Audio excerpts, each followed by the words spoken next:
Le titre de ce livre, c'est L'Église glorieuse. L'Église glorieuse. Table de matière.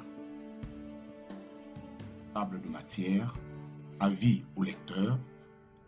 Préface. Avant-propos. Le plan de Dieu et le repos de Dieu. Ce que représente Ève.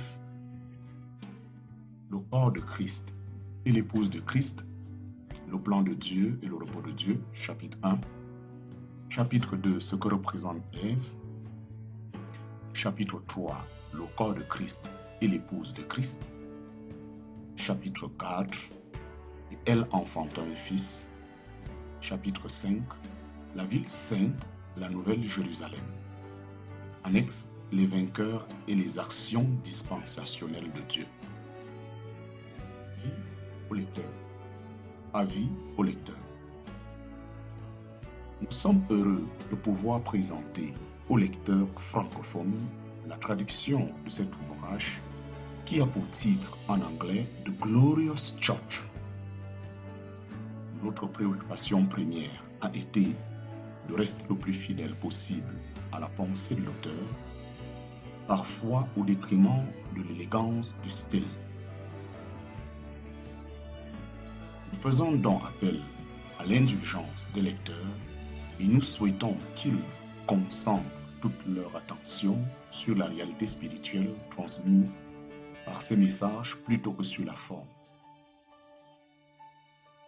Les citations bibliques sont tirées de la nouvelle version seconde révisée 1968, à l'exception des changements faits pour rester fidèle au texte original. Préface.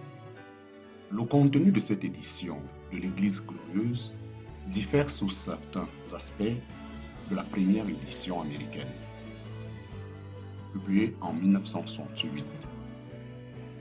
Au cours de la révision de l'Église glorieuse, en vue de son insertion dans le Collected Work of Watchman Nee, en parenthèse les œuvres complètes de Watchman Nee, Madame Beth Rademacher a présenté au Evening Stream Ministry une série de notes manuscrites, des messages qui formèrent la base de la première édition.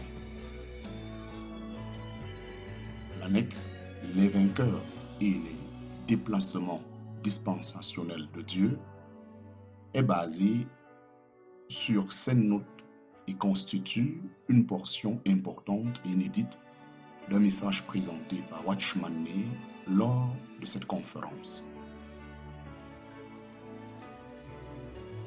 Après les notes de K.H. White, les titres originaux des messages de la conférence étaient les suivants. 1. Introduction. 2. Introduction suite. 3. La relation entre le plan de Dieu et l'Église. 4. Les types de l'Église dans le plan de Dieu. 5. Le corps de Christ et l'épouse de Christ. 6. L'Église et le royaume de Dieu. 7. La relation entre les vainqueurs et l'Église.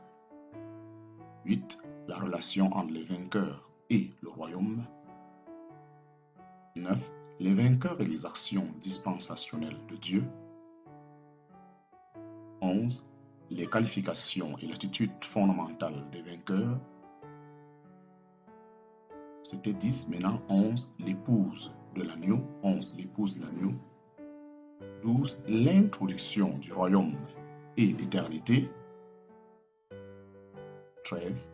Les caractéristiques de l'épouse de Christ. 14. Les caractéristiques de l'épouse de Christ, suite.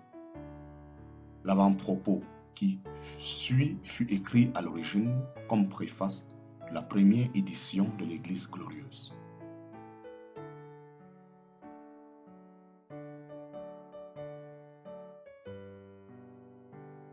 Avant-propos. Avant-propos. Les chapitres suivants sont la traduction d'une série de messages présentés en chinois par Frère Watchman Nee à l'église de Shanghai et aux collaborateurs qu'il forma pendant une période plus longue, de l'automne 1939 à l'automne 1942. Ces moments étaient remplis de révélations spirituelles et de visions célestes concernant les choses profondes de Dieu. On y souligna l'importance de l'Église triomphante, le corps glorieux de Christ, l'expression complète de celui qui remplit tout en tous, tous en tous. Ces messages jetèrent une lumière vive sur les 4 femmes importantes dans les Écritures.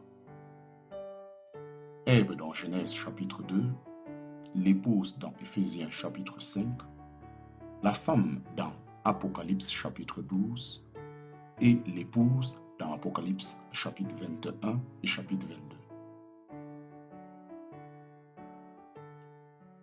Ces passages décrivent précisément l'Église glorieuse dans le plus grand, dans le plan éternel de Dieu, l'Église qui satisfait son désir. L'envergure du tableau présenté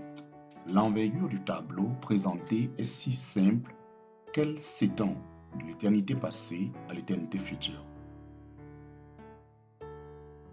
Le contenu des messages est si révélateur et lumineux, si profond, qu'il faut les lire dans la prière, avec une réalisation et une digestion complète dans l'esprit. Puisse le Seigneur, la tête glorieuse du corps, nous accorder un esprit de sagesse et de révélation afin de voir et de discerner les visions et les réalités de l'Église qu'il a montrées à l'auteur.